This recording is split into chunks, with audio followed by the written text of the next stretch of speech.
Oftentimes we learn from successes, but more often than not, I find that we learn from our failures. The other day I was making salmon, and it was this crazy, it almost sounded like a big popcorn machine that was going off. My mom was in the kitchen, and she's like, "What is going on in here?" There was oil splattering everywhere, and I actually even, I don't know if you guys can see, but I got these arm burns that I still have some bruises from. It was actually pretty painful.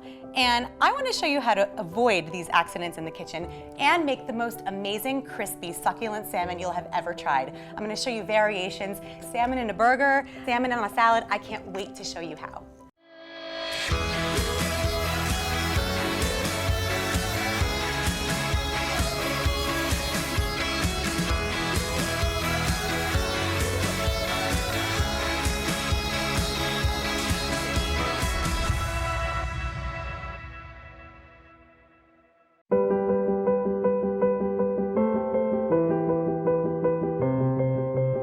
The first mistake I made was I thought I'm gonna season my salmon with some lemon juice, salt and pepper, and then I'm gonna sear it in the pan.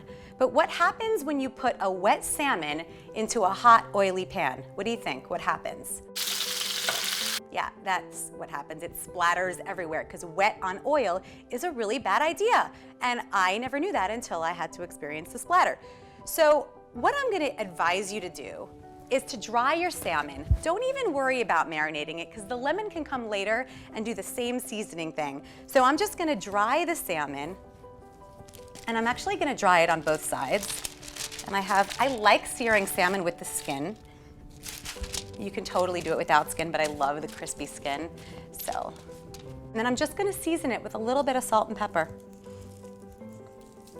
This is all the seasoning you need to make a perfectly seared salmon. A little bit more salt. Yeah. There we go. Wipe the hands. Now I'm going to slice the salmon into portion-sized pieces. So you just slice it according to how hungry your crowd is. And I have a pretty hungry crowd, and we all really like salmon. So I'm going to give some nice generous portion sizes. Remember that if you cut it really thick and big, it's going to take a little bit longer to cook. Okay, we're gonna go cook this up on the fire. Nice amount of olive oil is gonna sear it nicely, and I'm just gonna place my hand on top and see when I feel like it's hot enough, and you see how it's starting to sizzle, and that means that it's basically ready. Perfect. And we have 3. So here's another little cool thing I found after my accident. This is a splatter screen, and you can actually put it on top of your salmon in case you do have any moisture going on. This will protect you. So this is like my latest, coolest thing ever.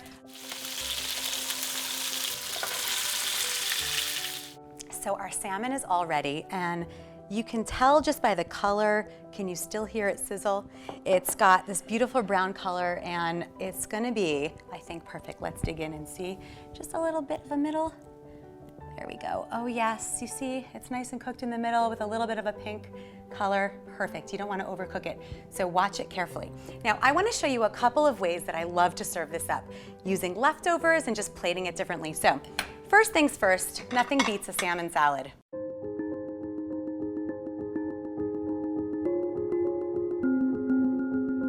So, dress some greens and just place them on a plate. This is so not have to be complicated. You could do a big bed of greens and just place the salmon on top for a company or just for a family dinner. Let's take that same piece. And really, like, that's it. If you had some funky dressings, pesto, or a nice honey mustard vinaigrette, that would be perfect. Favorite way to have a quick lunch, sear it up in 3 minutes, make a salad.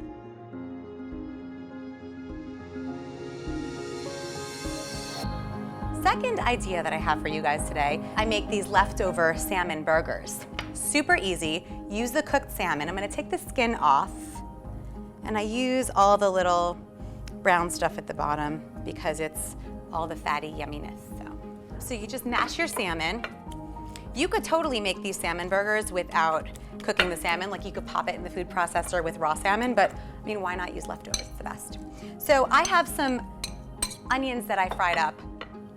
You could do raw onions maybe if you shredded them. I personally prefer your vegetables cooked because your salmon's cooked. This way everything will be uniform, and I'm just gonna add like a bunch to it.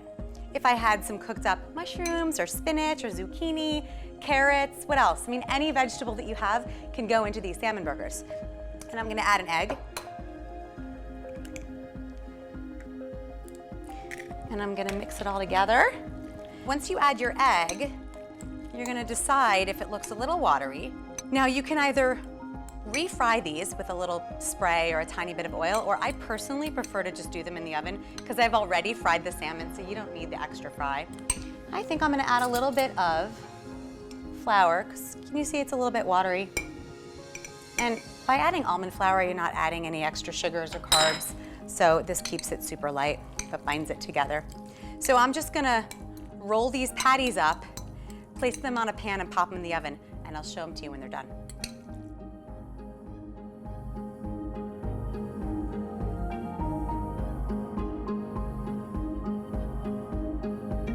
Here's another really fun way that I love to kind of make an entirely new meal out of seared salmon.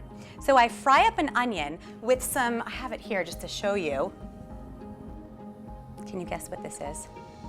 It's like a chili spice. It's like a blackening spice that you would use to blacken any kind of fish. So I fry up the onion and I add the blackening spice with a little bit more seasoning, salt and pepper, whatever else. Jazz it up with some more vegetables if you wanted, and then add some bits of crumbled salmon into it and mix it up, and it's kind of like a salmon taco thing. And then you can put it in a little taco shell. You can put it into a lettuce leaf, and I'll show you something else with a lettuce leaf in a minute. And you can just eat it like that. So kind of a fun way to make a little leftover taco thing. But I'm gonna show you an easier way to do it without having to cook that, since we only have a couple minutes.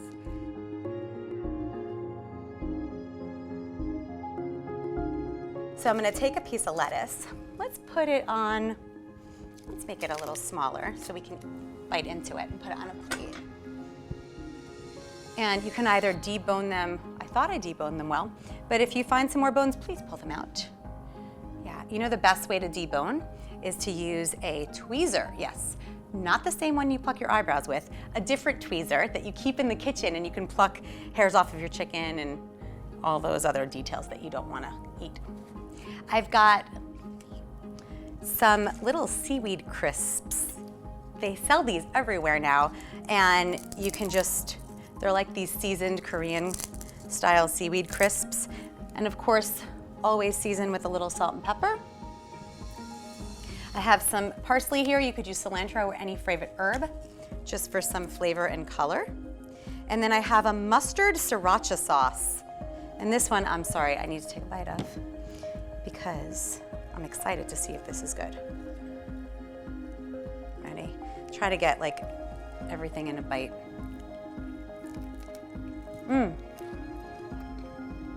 I love the crunch, but something was missing.